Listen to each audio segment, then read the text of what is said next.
Now, Prince Harry and Meghan Markle have taken a major step forward into their new life away from Britain's royal family, but it comes with a price. CNN's Max Foster with details.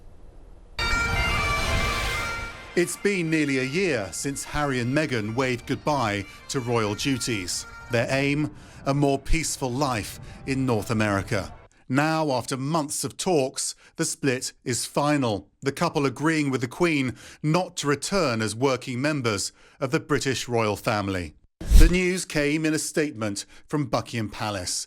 The monarchy was saddened by their decision, it said, but the pair were still much-loved members of the family.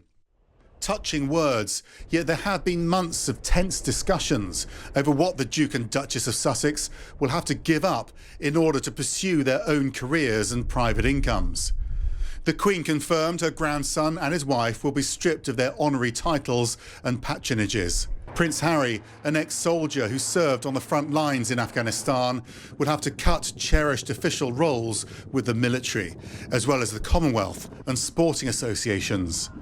It's a blow to the couple, but not a surprise. They've signed a raft of lucrative media deals, and the palace has long said that they couldn't represent the Queen after leaving what it said was a life of public service.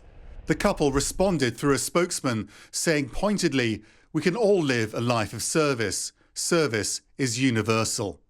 But for Harry and Meghan, who still make front-page news in the UK, there's no way back now to royal life.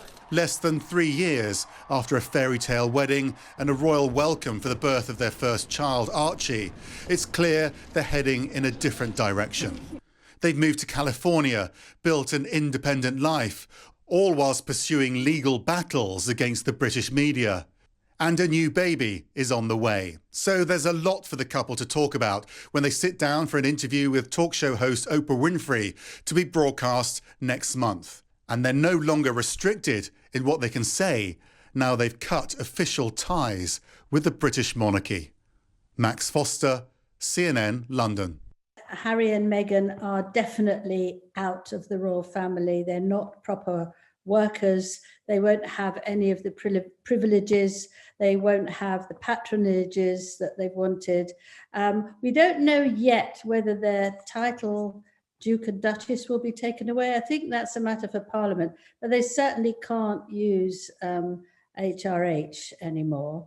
That was said last year, but they have been using it occasionally, even so.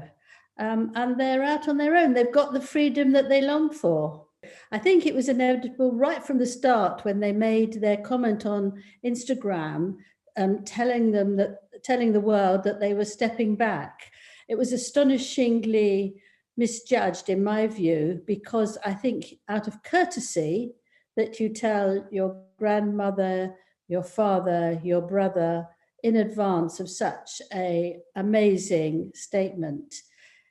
The palace had been negotiating with them, but they were very impatient and they wouldn't wait. They wanted it now, so they decided to take it straight away. I think it was very discourteous to the Queen, who's bent over backwards to welcome Meghan into the family. Harry has loved being connected to the military. His happiest time, he told me when I was talking to him about the biography I wrote about him, was being in Afghanistan and fighting for his country.